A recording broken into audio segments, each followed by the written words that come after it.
In our previous episode, we explored the cutting-edge technology of personalized nutrition.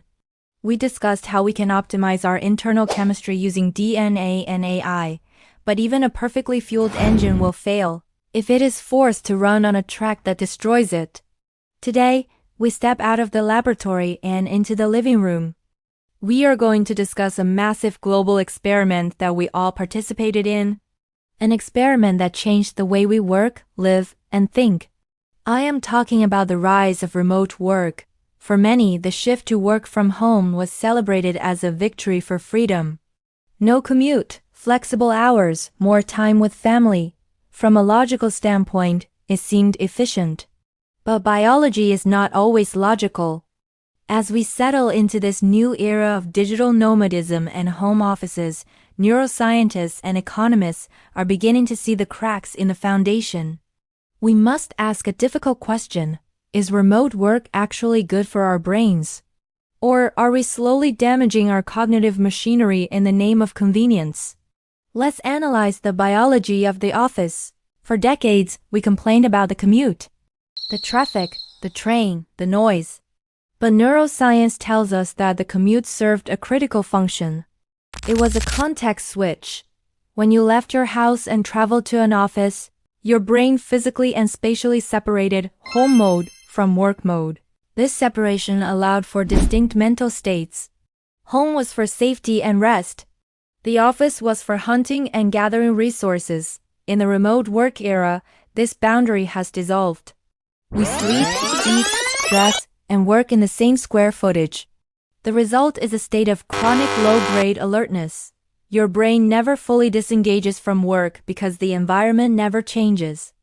You are checking emails at the dinner table, not just because you are busy, but because your brain has lost the spatial cue that says, the hunt is over.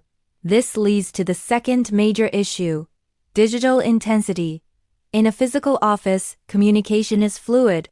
You lean over a desk, you chat by the coffee machine. These interactions are rich in nonverbal cues: body language, tone, eye contact. Our brains evolved to process this data effortlessly. Remote work replaced this with a video call. And this gave birth to a new phenomenon: Zoom fatigue. Why is a video call so exhausting? Because your brain has to work twice as hard to process nonverbal signals through a 2D screen. You are staring at yourself.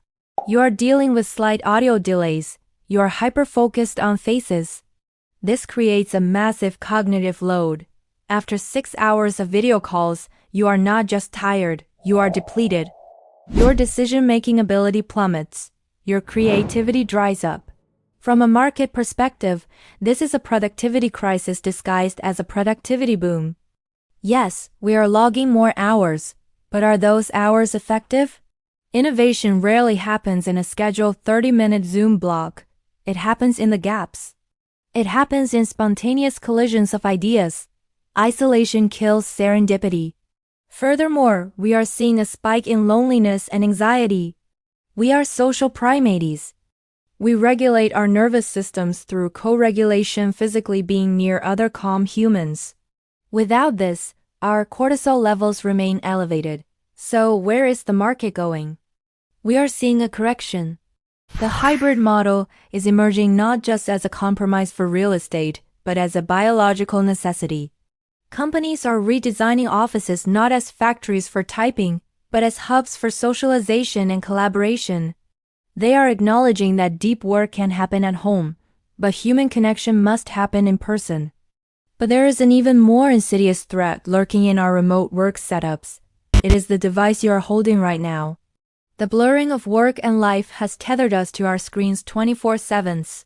We are drowning in dopamine loops and blue light. We have forgotten how to be bored. And a brain that cannot be bored is a brain that cannot recover. This brings us to the inevitable counter-movement. If technology is the poison, what is the antidote?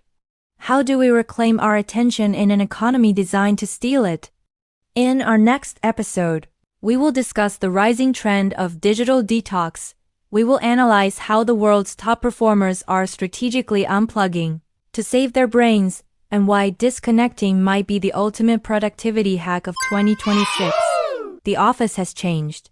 Now, our habits must change with it. See you in the next episode.